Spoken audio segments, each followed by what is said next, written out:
Barry Batesti a été nommé. Et sur ma recommandation d'ailleurs. Mais qu'est-ce que je vais constater? C'est que sa nomination a été accompagnée du fait que c'est lui qui avait le pouvoir de signature sur les comptes. Et en un temps record, à moins de 2 ans, l'inspection générale d'État vient faire un audit. Et il y a près de 4 milliards qui sont partis. Alors j'ai dit, ah non, il ne peut pas rester. Il ne peut pas rester. Vous l'avez suspendu aussi? Ah oui, je l'ai suspendu. Ça n'a pas plu à ses mentors. Qui sont ces mentors? Il y avait le ministre Haji Patrick, il y avait le ministre Sanogo. Ça ne leur a pas plu.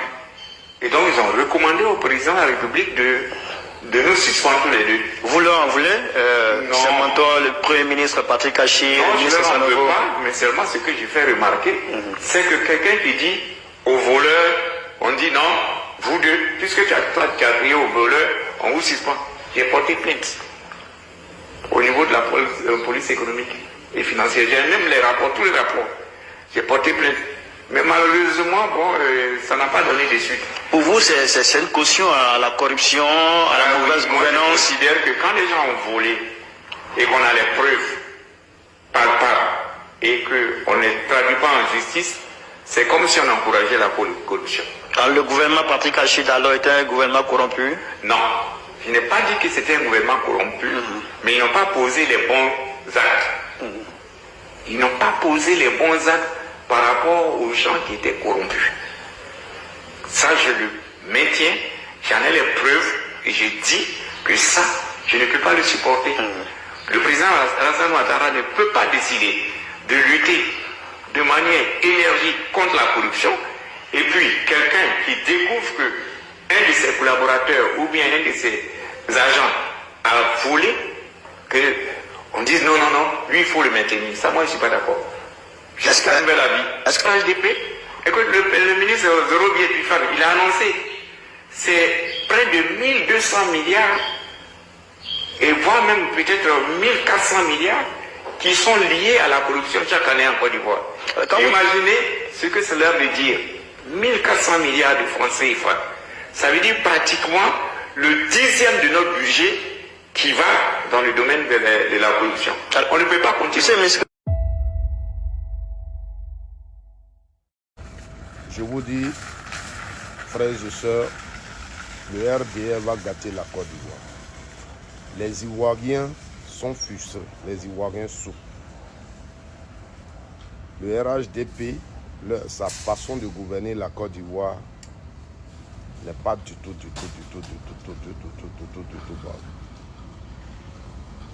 C'est-à-dire en Côte d'Ivoire, pour qu'on reconnaisse que tu es intelligent et tu peux servir ton pays, il faut que tu sois RHDP. Je mets quiconque au défi de me montrer un Ivoirien qui est actif dans un parti politique de l'opposition et qui occupe un poste important de la nation. Je vous mets au défi. Le RHDP a pris le pays en otage et se partage le butin. Exemple de ces deux tontons qui sont ici que vous voyez. À un moment là, ils ont décidé de prendre du recul du RHDP. On les a mis au chômage. Et c'est quand ils sont revenus adhérer au club qu'on les a nommés. C'est là qu'on a su qu'ils étaient intelligents, qu'ils pouvaient servir la Côte d'Ivoire et on les a nommés à des postes importants. Les deux tontons qui sont ici. Et quand ils ont quitté le RHDP, en Côte d'Ivoire, ils faisaient plus partie des personnes intelligentes qu'on pouvait nommer à des postes. Pour dire ceux-là, ils peuvent servir leur pays, même s'ils ne sont pas dans notre parti, mais ils ont des compétences, ils peuvent servir leur pays. C'est pas bien pour un pays comme la Côte d'Ivoire. Et on vous appelle. Des Ivoiriens dans les administrations pleurent. Des Ivoiriens qui ont étudié, qui sont allés à l'école, qui ont des intelligences, sont dans des administrations. Comme vous ne pouvez pas les renvoyer, ils sont là-bas, ils sont assis, mais ils regardent tout ce que vous faites. C'est pas bien. Un exemple de ces deux tontons. Vous savez qu'à un moment, ils avaient quitté le RHDP. Quand ils ont quitté net, ils ont devenu des chômeurs. C'est quand ils sont revenus qu'ils ont été nommés. Ils ont été deux Ouattara a su que ceux-là, ils sont allés à l'école et ils ont des compétences et ils peuvent servir à des postes. Ils peuvent servir l'État de Côte d'Ivoire à des postes. Ça veut dire que ce n'est plus ça qu'on regarde. Mais c'est ta fidélité à Alassane Ouattara qu'on regarde pour te mettre dans tes postes. Et quand vous les écoutez, tous ceux qui sont ministres, vous le savez.